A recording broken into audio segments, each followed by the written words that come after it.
Steve Jobs said something in a 1996 PBS interview that I think about constantly. He said, "Good artists copy, great artists steal. And we have always been shameless about stealing great ideas." He attributed the first part to Picasso, but here's the thing. Picasso almost certainly never said that. The real origin is the poet T.S. Eliot, who wrote in 1920, "Immature poets imitate, mature poets steal. Bad poets deface what they take, and good poets make it into something better, or at least something different."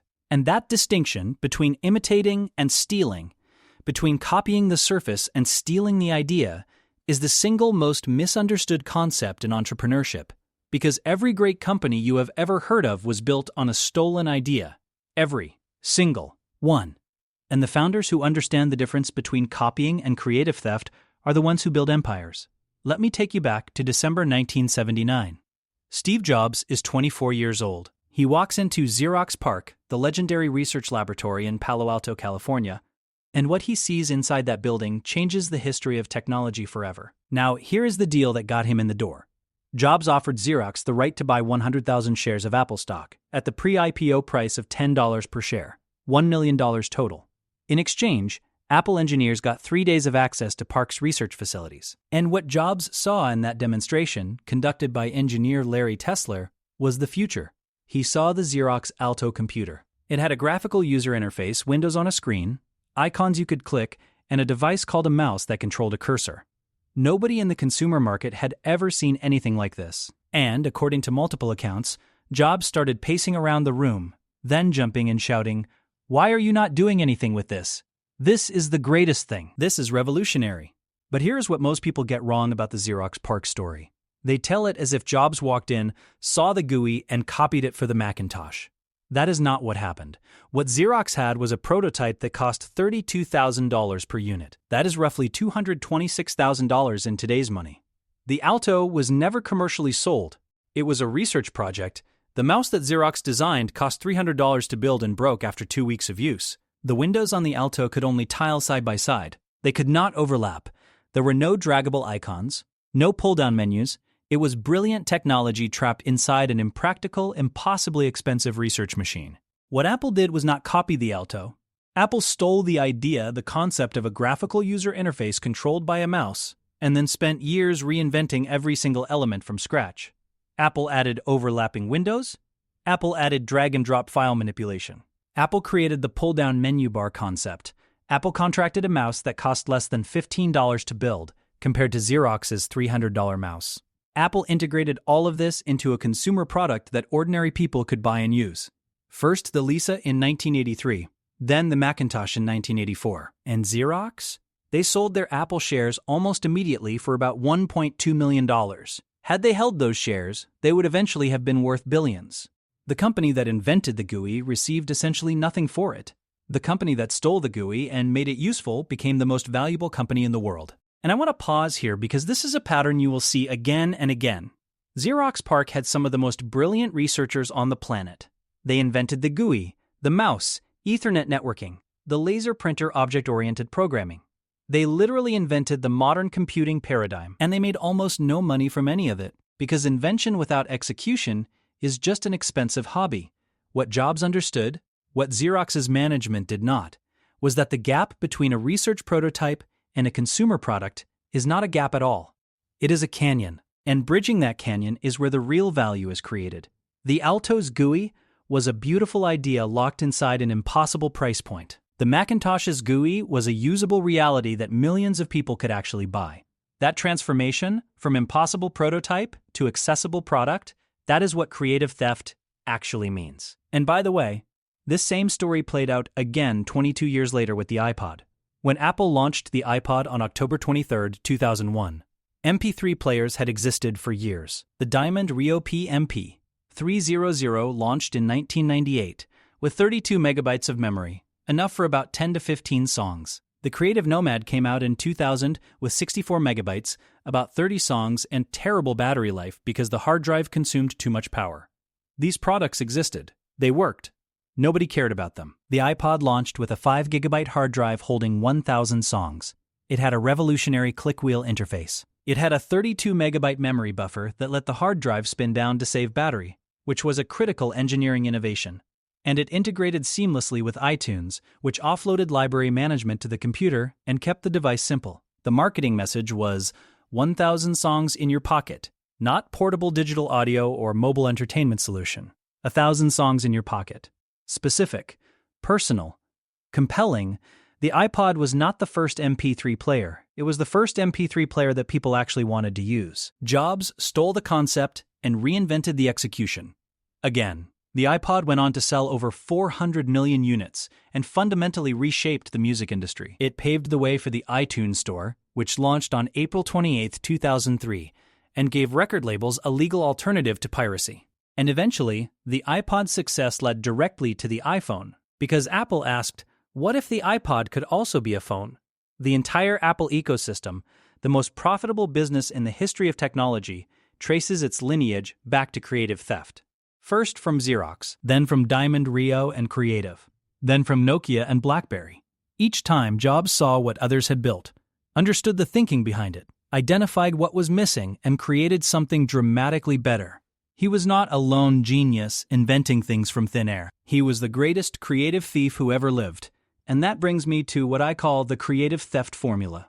5 principles that separate the founders who borrow brilliantly from the ones who just plagiarize and fail. Because there is a very real line between creative theft and lazy copying. And the difference is worth trillions of dollars. Principle 1 of the creative theft formula. Steal from many, never from one. This is the fundamental rule. Austin Kleon, who literally wrote the book on this, called Steal Like an Artist, puts it perfectly. If you steal from one author, it is plagiarism. If you steal from many, it is research. And the greatest practitioner of this principle in business history was Sam Walton. The man was obsessed with studying his competitors. He once said, I probably visited more headquarters offices of more discounters than anybody else ever. His wife Helen said, Sam never went by a Kmart that he did not stop and look at it. He was literally observed in a competitor's store, interrogating a sales clerk about their ordering practices, while writing every word in a little blue spiral notebook. When the clerk asked him what he was doing, he said, oh, this is just part of the educational process. His instruction to his employees was explicit.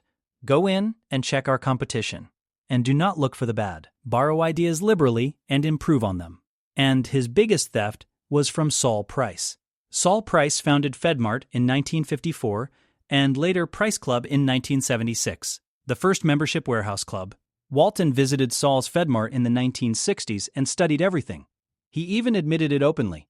He said, I guess I have stolen, I actually prefer the word borrowed, as many ideas from Saul Price as from anybody else in the business. Walton copied the name format. Saul had FedMart.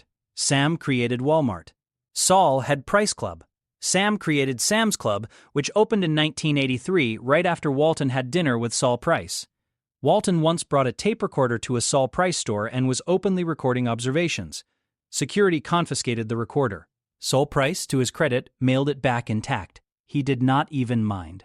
Because Saul understood something fundamental about creative theft. The ideas are not the valuable part. The execution is. And I love this detail, because it tells you everything about the difference between paranoid companies and confident ones. Paranoid companies guard their ideas like they are nuclear secrets. Confident companies, the ones that are actually great at execution, openly share ideas because they know that knowing what Walmart does is useless if you cannot execute the way Walmart executes. Saul Price was not threatened by Sam Walton visiting his stores because Saul knew that the hardest part of retail is not knowing what to do. It is actually doing it at scale, consistently across thousands of locations every single day. The idea is the easy part. The execution is the moat. And honestly, this principle extends beyond retail. Look at how most great startup ideas are not secret. Everyone knew ride-sharing was possible. Everyone knew streaming music was possible. Everyone knew cloud computing was possible. The ideas were public. They were obvious. What was not obvious was how to execute them at scale in a way that created massive value. And that is always where the creative theft happens. Not in the idea, in the execution. Peter Thiel has this concept of secrets. Things that are true, but that most people do not believe or have not realized. And I think creative theft is actually the process of discovering those secrets. When Jobs visited Xerox PARC, the secret he discovered was that ordinary people would love a graphical interface if it was affordable. Everyone at Xerox knew the technology existed. The secret was that it could be a consumer product. When Walton visited Price Club, The secret was that the warehouse club model could work in small towns, not just big cities. The ideas were public knowledge. The secrets were about application. And uncovering those application secrets requires going out into the world, studying broadly, and asking the question that nobody else thinks to ask. Could this work somewhere else? And this leads directly to principle 2 of the creative theft formula. Steal the thinking, not the style. This is the difference between Samsung and Google. Samsung spent years copying Apple's iPhone design so closely that Apple sued them. A 132-page internal Samsung document from March 2010, called the Relative Evaluation Report, compared more than 100 smartphone functions side by side. iPhone on the left, Samsung Galaxy S on the right. Apple argued that Samsung had slavishly copied their design. The jury agreed. After 7 years of litigation that went all the way to the Supreme Court, Samsung paid $539 million in damages, $533 million for design patent infringement, $5.3 million for utility patents. And despite the lawsuit, Samsung is now one of the 2 dominant smartphone makers in the world, leading in about 38 countries versus Apple's 16. So even surface-level imitation, when combined with aggressive pricing and massive manufacturing scale, can be commercially successful. But it comes at a cost. Samsung has never been able to shake the reputation of being the company that copied Apple. Their brand identity is forever tinted by that 132-page internal document comparing their design to Apple's feature by feature. Samsung copied the style, the black rectangular face with rounded corners, the grid of colorful icons on a black screen. They copied what the iPhone looked like. That is surface-level imitation, and it is the least creative form of theft. Now compare that to Google. When Larry Page and Sergey Brin started building what would become Google in 1996, search engines already existed. Alta Vista existed. Yahoo existed. Lycos existed. Ask Jeeves existed. The concept of searching the internet was not new at all, but every existing search engine used keyword matching. They looked for pages containing your search terms with no way to judge which results were actually good. Page and Brin, who were Stanford PhD students, stole a concept from a completely different field: academic citation analysis. In academia, the way you judge the quality of a paper is by looking at how many other papers cite it. A paper cited by 500 other papers is probably more important than a paper cited by 2. Page and Brin applied this exact same logic to web pages. They called it PageRank. Each link to a page counted as a vote for that page's importance. A link from an authoritative site counted more than a link from an obscure one. They were not copying another search engine. They were stealing a concept from academia and transplanting it into technology. Their academic paper, The Anatomy of a Large-Scale Hypertextual Web Search Engine, became one of the most downloaded scientific documents in Internet history. Google Incorporated, on September 4, 1998, funded by approximately $1 million raised from family, friends, and investors, operating from a friend's garage in Palo Alto. Within a few years, they had demolished every search engine that came before it. Alta Vista, once the dominant search engine, was sold to Yahoo for $140 million in 2003, a fraction of its former value. Lycos, Excite, and Ask Jeeves all became irrelevant. Yahoo, which had the opportunity to buy Google for about $1 million and passed, is now worth roughly 1% of Google's market capitalization. One search concept, one borrowed idea from academia, one better algorithm. That is all it took to create a $2 trillion company. Google did not steal the search bar. They stole the thinking behind how to rank results. That is creative theft at its finest. And you know what makes Google's story even more interesting? The founders literally offered to sell Google to multiple search companies before starting the business. They approached Alta Vista, Yahoo, and Excite with their PageRank algorithm. They offered to sell it for $1 million. Every single company said no. The existing search companies had the technology sitting in front of them and passed because they did not understand what they were looking at. Sound familiar? Xerox had the GUI and did not see the potential. Alta Vista had the opportunity to buy PageRank and did not see the potential. The pattern is always the same. The incumbents have the idea or the access to the idea, but they lack the vision to see where it leads. The creative thieves, the Jobs and Pages and Waltons, they see the potential that the originators cannot. And if you are a founder right now building something in a crowded market, this matters more than you think. You do not need a new idea. You need a new angle on an existing idea. And speaking of new angles, let me tell you about iAdsy. It is an AI tool that generates viral UGC and product ad videos. You give it a reference video for inspiration, and it creates something designed to get 3x better conversions than traditional ads. The concept of video ads is not new. What iAdz does differently is the AI-powered approach to making them. Check out AIDZ.com if you want to see what creative theft looks like in marketing technology. Okay, back to the formula. Principle 3 of the creative theft formula. The best theft combines ideas from different worlds. Henry Ford did not invent the car. Carl Benz patented the first gasoline-powered automobile in 1886, more than 20 years before the Model T. Ford did not invent the assembly line either. What he did was steal an idea from the Chicago meatpacking industry and apply it to automobile manufacturing. In the late 1860s, Chicago stockyards, particularly Armour and Company, developed a system where animal carcasses moved on overhead rails past workers. Each worker performed one specific cutting operation. This disassembly line reduced the time to dress a single steer from 8 to 10 hours down to 34 minutes. Ford saw this and had a flash of insight. If you can disassemble an animal this efficiently, you can assemble a car the same way. On October 7, 1913, Ford installed the first moving assembly line at the Highland Park Ford plant in Michigan. Before the assembly line building, one Model T took 12 hours and 28 minutes. After the assembly line, it took 1 hour and 33 minutes.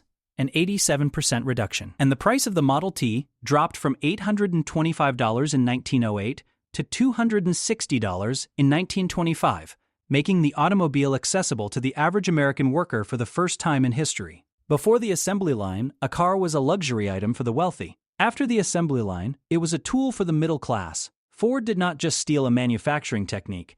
He stole a manufacturing technique and used it to democratize personal transportation. The social impact was enormous. The automobile created suburbs, highways, the tourism industry, the oil industry, the auto insurance industry, and fundamentally reshaped American geography and culture, all because one man watched a cow being disassembled and thought about it differently than anyone else. Ford did not just steal from meatpacking plants either. He also drew inspiration from flour mills, breweries, canneries, and industrial bakeries, all of which used continuous flow production methods. His genius was not in inventing a new concept. His genius was in combining ideas from multiple industries and applying them to something nobody had tried before. The meatpackers never thought to apply their system to cars. The car makers never thought to study meatpackers.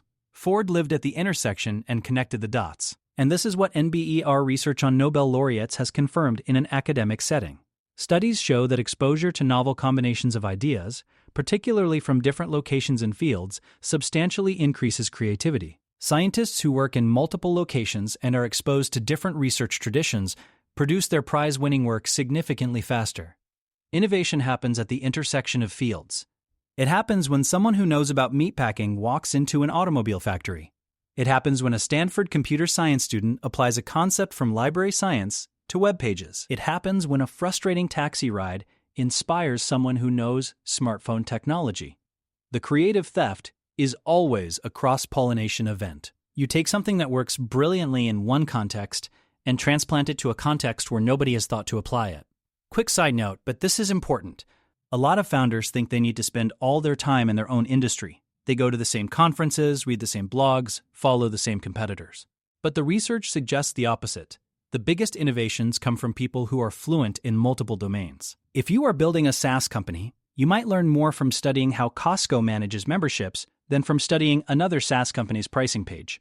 If you are building a marketplace, you might learn more from how auction houses or livestock markets work than from studying another app. The creative thieves are the ones who have the widest range of exposure. They read widely, they visit different industries, they talk to people outside their bubble, and then they connect dots that nobody else can see because nobody else has been to all the same places.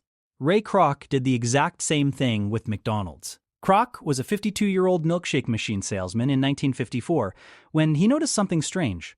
One restaurant in San Bernardino, California, was ordering 8 of his multi-mixer machines. Most restaurants ordered 1 or 2. He drove out to see why, and he discovered the speedy service system invented by Dick and Mac McDonald. The brothers had reduced their menu from 25 items to just 9 items. They eliminated car hop service and created a walk-up counter. They applied assembly line principles to food preparation so that each worker had one specific task. They could deliver a hamburger in 20 seconds from order to hand. And you know who the brothers said inspired them? Henry Ford. The chain of creative theft goes directly from Chicago meatpackers to Ford to McDonald's. Each link stole from the previous one and applied it to a new domain. But Kroc's original contribution was even bigger than the brothers' system. He stole their restaurant concept, but added the franchise system, selling single-store franchises instead of territorial rights for tighter quality control. He created Hamburger University in 1961 in Elk Grove Village, Illinois, a formal training program for franchisees that standardized operations across every location. Seriously, Hamburger University. It has graduated over 275,000 people. It has a campus. It has professors for hamburgers. That level of operational discipline applied to a fast food restaurant was completely unprecedented. And then, his financial wizard Harry Sonneborn created the real estate strategy, where McDonald's Corporation owned the land under each restaurant and leased it to franchisees, which became the actual profit engine. Sonneborn once said, "We are not technically in the food business. We are in the real estate business. The only reason we sell 15-cent hamburgers is because they are the greatest producer of revenue from which our tenants can pay us our rent." That real estate model, the part that Kroc invented, not the brothers, is what made McDonald's a fortune. Today, the company's real estate portfolio alone is worth more than most corporations. In 1961, Kroc bought the brothers out for $2.7 million, calculated so each brother would receive $1 million after taxes. And there was a handshake deal for a 0.5% royalty on all future gross sales that Kroc deliberately excluded from the written contract and never honored. That royalty would have been worth billions. The brothers invented the system. Kroc stole the system and built the empire. And the sad part of this story is that the handshake agreement would have made the McDonald brothers billionaires. That 0.5% royalty on all future McDonald's sales would have generated hundreds of millions per year by the time both brothers had passed away. Instead, they got $1 million each after taxes. Ray Kroc got the empire. The brothers got a footnote. It is a cautionary tale about the difference between creating something and controlling something. The creative thief does not always play fair, but the creative thief is the one who captures the value. And I want to be clear about something. I am not glorifying any of this from a moral perspective. There is a real ethical dimension to creative theft that deserves acknowledgement. Zuckerberg's behavior toward the Winklevoss twins was, at minimum, ethically murky. Kroc's treatment of the McDonald brothers was, in my opinion, genuinely wrong. Samsung's copying of Apple's design crossed a legal line, as the courts confirmed. Creative theft exists on a spectrum from perfectly ethical, like Sam Walton openly visiting competitor stores, to legally actionable, like Samsung's design infringement. The point is not that all creative theft is good. The point is that all great companies do it, and understanding the principles helps you do it ethically and effectively. Principle 4 of the creative theft formula. When you cannot buy it, build your own version. This is the Facebook Playbook. And honestly, it is the most aggressive version of creative theft in modern business. Mark Zuckerberg's relationship with creative theft started at the very beginning. In late 2003, Cameron Winklevoss, Tyler Winklevoss, and Divya Narendra, Harvard seniors, were building Harvard Connection, a social networking and dating site for Harvard students. They recruited sophomore Zuckerberg to code it. Between November 29, 2003 and February 4, 2004, Zuckerberg exchanged 52 emails with the Harvard Connection team. On January 11, 2004, he registered the domain thefacebook.com. On January 14th, he met with the Harvard Connection team, but allegedly did not disclose that he was building a competing product. On February 4th, he launched the Facebook. 6 days later, the Winklevoss twins accused him of stealing their idea. The lawsuit settled in 2008 for $65 million, $20 million in cash, and $45 million in Facebook stock. Now, the critical question here is, did Zuckerberg steal from the Winklevoss twins? The answer depends on what you think was stolen. ConnectU was designed primarily as a dating site for the Harvard elite. Facebook was a broader social networking platform with profiles, photo uploads, and general communication. The concepts were related but not identical, and social networking itself was not a new idea. Friendster had launched in 2002. MySpace had launched in 2003. The idea of connecting people online was everywhere. What Facebook had that the others did not was timing, execution, and the brilliant insight to start at Harvard and expand university by university, creating exclusivity that drove demand. That strategic expansion model was genuinely original to Zuckerberg. But was the initial concept borrowed? Absolutely. The question is always about the delta between what was borrowed and what was added. But that was just the beginning. Facebook's entire competitive strategy for the next 2 decades was, if you cannot buy the competitor, copy their best feature. In November 2013, Zuckerberg offered to buy Snapchat for $3 billion. CEO Evan Spiegel, who was 23 years old, rejected the offer. So Facebook copied Snapchat's Stories feature and launched Instagram Stories in August 2016. Snapchat's growth immediately slowed. Facebook copied TikTok's short-form video format and launched Instagram Reels in August 2020. They copied Craigslist's peer-to-peer selling model with Facebook Marketplace in October 2016. They copied TimeHop's nostalgia feature with On This Day in March 2015. The pattern was so consistent that Snapchat's own IPO filing explicitly noted that Instagram had introduced a feature that largely mimics Snapchat Stories. And you know what? It worked. Instagram Stories now has over 500 million daily active users. Facebook is worth over $1 trillion. The creative theft strategy, while ethically debatable, was commercially devastating for competitors. And look, I know this is a controversial example. A lot of people see Facebook's copying behavior as the worst kind of corporate bullying. And there is truth to that criticism. When you are the dominant platform with billions of users and you copy a smaller competitor's core feature, you are using your distribution advantage to neutralize their innovation advantage. It is not exactly a fair fight, but from a pure business strategy perspective, it is devastatingly effective. And the underlying principle is sound. If you see something that works and you cannot acquire it, build your own version and leverage your existing strengths to distribute it. That is what every company does to some degree. Facebook just does it more aggressively and more visibly than anyone else. Principle 5 of the creative theft formula. The steal only works if you add something the original could not provide. This is where the line between creative theft and greatness lives. And the best example might be Spotify. Daniel Ek, who co-founded Spotify in 2006 and launched it in 2008, has explicitly said that Spotify is a direct byproduct of his love for Napster. He told The New Yorker in 2014, "It came back to me constantly that Napster was such an amazing consumer experience, and I wanted to see if it could be a viable business." What Napster had, starting in 1990, was instant access to a seemingly infinite library of music via peer-to-peer file sharing. It was revolutionary. It was also illegal. Napster bypassed all revenue streams for artists and labels, which led to massive lawsuits and its shutdown. Ek's insight was that the consumer experience of Napster was perfect. Unlimited music accessible instantly, but the business model was catastrophically broken. So he stole the experience and fixed the business model. He made streaming so fast that users would not notice loading time. He secured licensing deals with record labels so that artists got paid. Before even entering the US market, Spotify had 1.6 million paid subscribers and over 10 million registered users. Spotify did not invent music streaming. Spotify stole the piracy experience and made it legal, sustainable, and profitable. That is the difference between Napster dying and Spotify becoming a $70 billion company.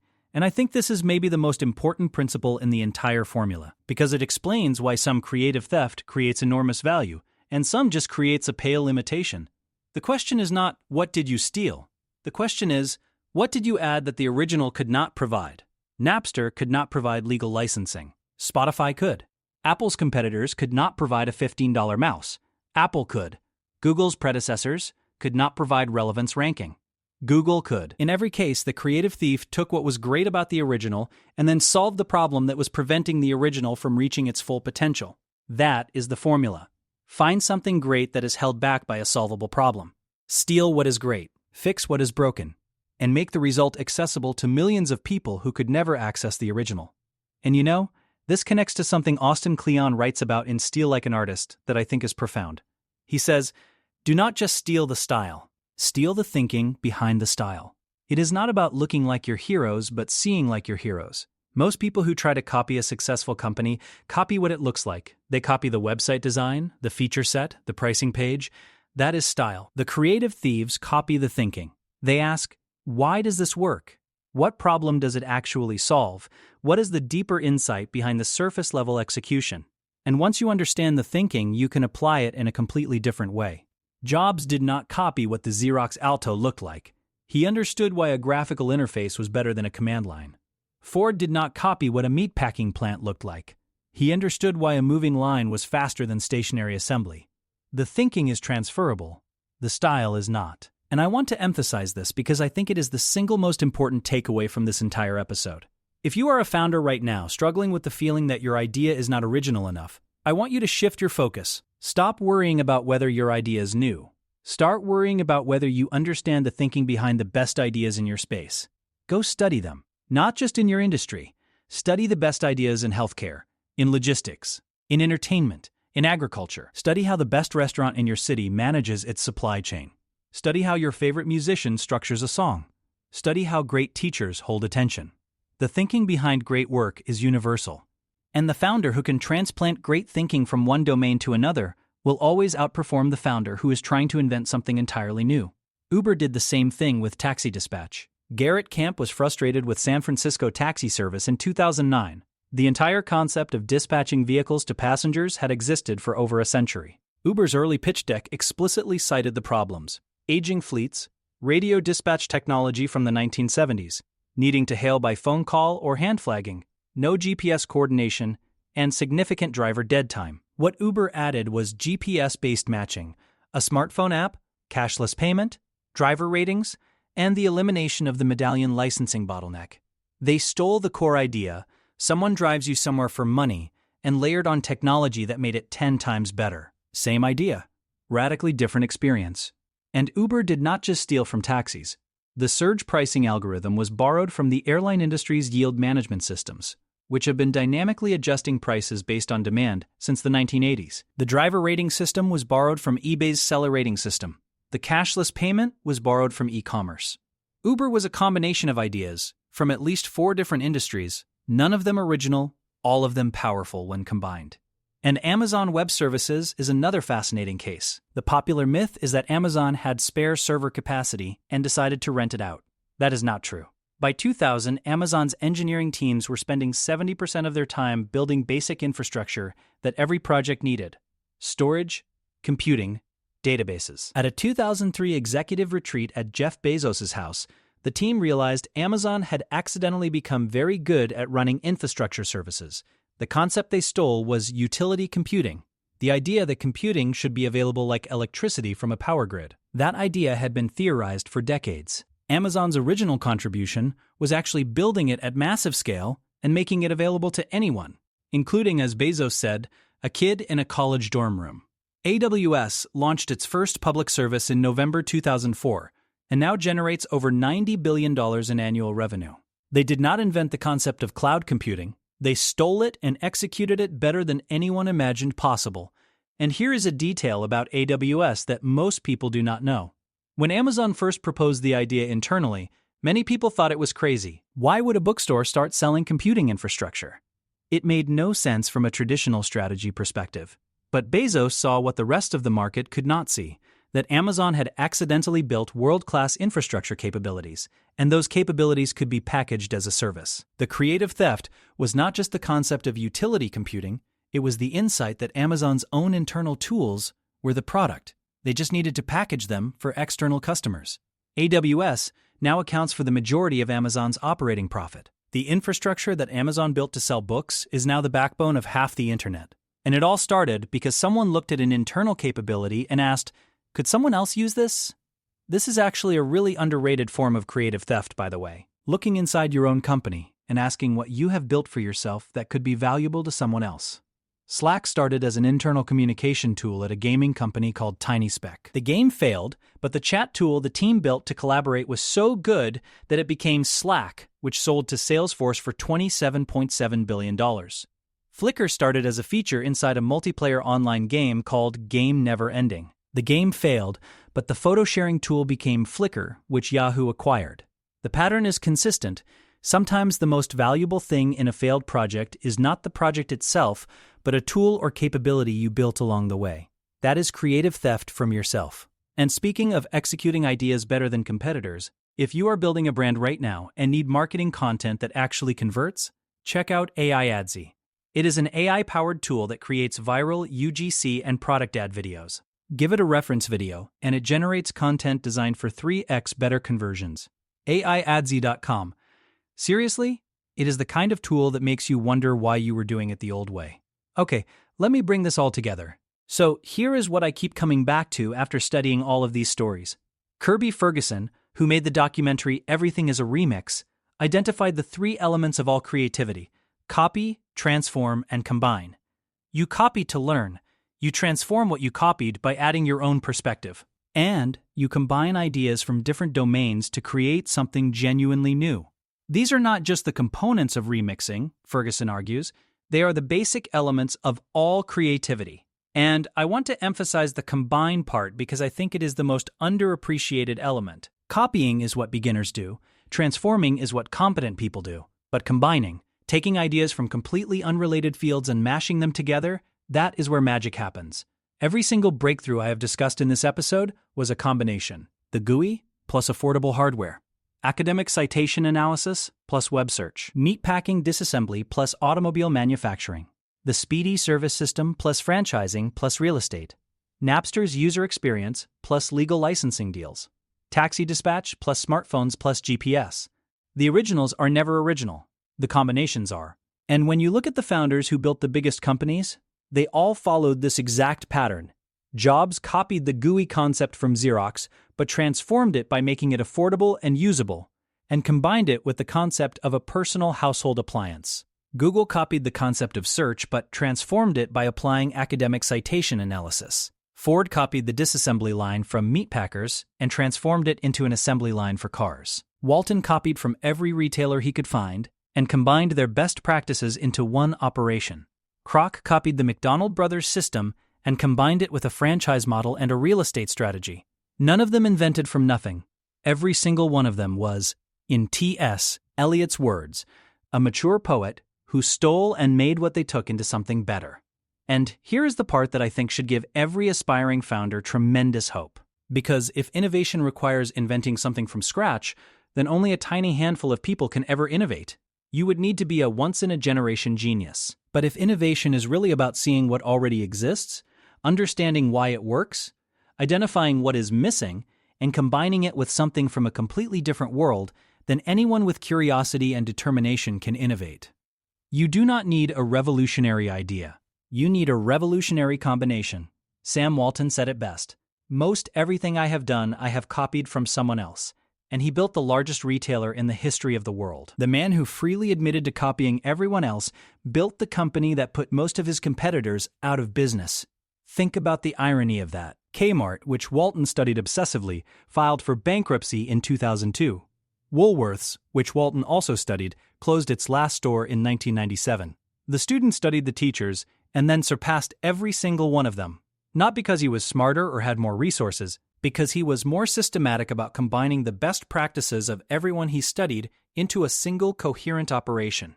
He did not just borrow one idea, he borrowed thousands of ideas and synthesized them into something none of the originals could match. And, there is a beautiful quote from Isaac Newton that captures this perfectly. If I have seen further, it is by standing on the shoulders of giants. Newton, arguably the most brilliant scientist in human history, openly acknowledged that his breakthroughs were built on the work of others. He was not diminishing his own genius. He was articulating a truth that applies to every field of human endeavor. Nobody creates in a vacuum. Everyone builds on what came before. The question is not whether you are influenced by others. You are, always and inevitably. The question is whether you are conscious and strategic about your influences, or whether you are unconsciously copying without understanding why. So the next time someone tells you that your idea is not original, that someone else already did it, that there is no room in the market, remember this. Nobody told Larry Page and Sergey Brin that they could not build another search engine. There were already a dozen of them. Nobody told Steve Jobs he could not build a portable music player. The Diamond Rio existed for 3 years before the iPod. Nobody told Ray Kroc he could not open a hamburger restaurant. The McDonald brothers had been doing it for 6 years. Nobody told Daniel Ek he could not build another music service. Napster had already tried and died. The idea was not original. The execution was. The combination was. The creative theft was. And that is the formula. Do not try to invent something nobody has ever seen. Instead, find the best ideas that already exist, understand them deeply, steal the thinking behind them, combine them with something from a completely different domain, and make the result so much better that nobody even remembers what came before. Do not reinvent the wheel. Reinvent the car that the wheel goes on. That is how Apple became Apple. That is how Google became Google. That is how Walmart became Walmart. That is how every great company became a great company. They stole. They just stole brilliantly. And honestly, so should you. Not the Samsung way. where you copy the surface and get sued for $539 million. Not the Zuckerberg way, where you take someone's idea while pretending to help them build it. But the Sam Walton way, the Steve Jobs way, the Henry Ford way. Go out into the world with a notebook and an open mind. Study every industry, not just your own. Ask yourself, what is working brilliantly somewhere else that nobody has applied to my domain? Find the best ideas that humanity has produced and figure out how to combine them in a way that creates something genuinely new. That is not cheating. That is how progress works. That is how it has always worked. And the founders who understand that will always have an unfair advantage over the ones who are sitting in a room trying to invent something from nothing. Because nothing comes from nothing. Everything comes from everything else. Steal like an artist. Just make sure you steal brilliantly. And remember, as T.S. Eliot told us over 100 years ago, mature poets steal. Immature poets imitate. Be a mature poet. Be a great thief. Build something that matters.